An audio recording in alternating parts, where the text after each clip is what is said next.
সালাবা কান্না করে আর কালেমা পড়ে, নবীর চোখেও পানি।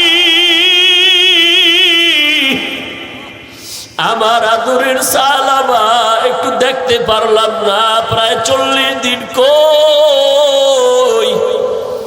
সালাবারে মাওলায় বুঝি নিয়ে যাইতেছেন।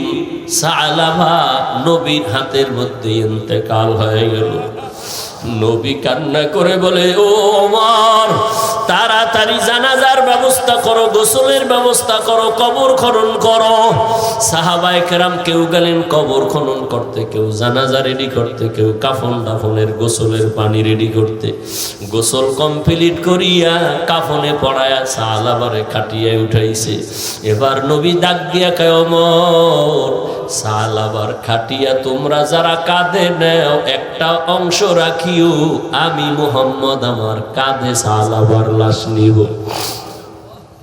মায়ার নবী সালাবার কাঁধে ওই খাটিয়া নিয়ে হাঁটতেছেন। সবাই পায়ের পাতা পুরাটা জমিনে ভর কইরা হাঁটে, নবীজি বৃদ্ধাঙ্গুলের মাথা দিয়া ভর করে করে হাঁটে। ওমর ডাক দিয়া কয়, ইয়া রাসূলুল্লাহ, এত বিশাল ময়দান, মানুষ তো দেখা যায় না, আপনি জানাজার ময়দানে যাবেন, কিন্তু আমরা তো পুরা পা ভর করে হাঁটি, আপনি আঙ্গুলের মাথা ভর করে হাঁটেন কেন কষ্ট করে?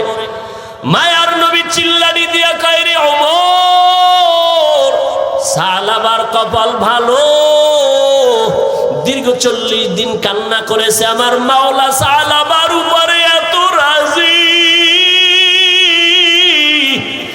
ওরে তোমরা তো দেখো না, আমি নবী তাকায়া দেখতেছি, এই সালাবার উপরে আল্লাহ এত খুশি। সালাবার জানাজা পড়ার জন্য লক্ষ লক্ষ ফেরেশতারা ময়দানে চলে আসছে। ময়দানে ফেরেশতা এই পরিমাণ নাজিল হইছে, আল্লাহর রহমতের ফেরেশতা সালাবার জানাজায়। আমি কদম দেওয়ার মতো জায়গা নাই। সালাবারে নবী জানাজা পড়ায়, নবী নিজের হাতে কবরের মধ্যে রাখে।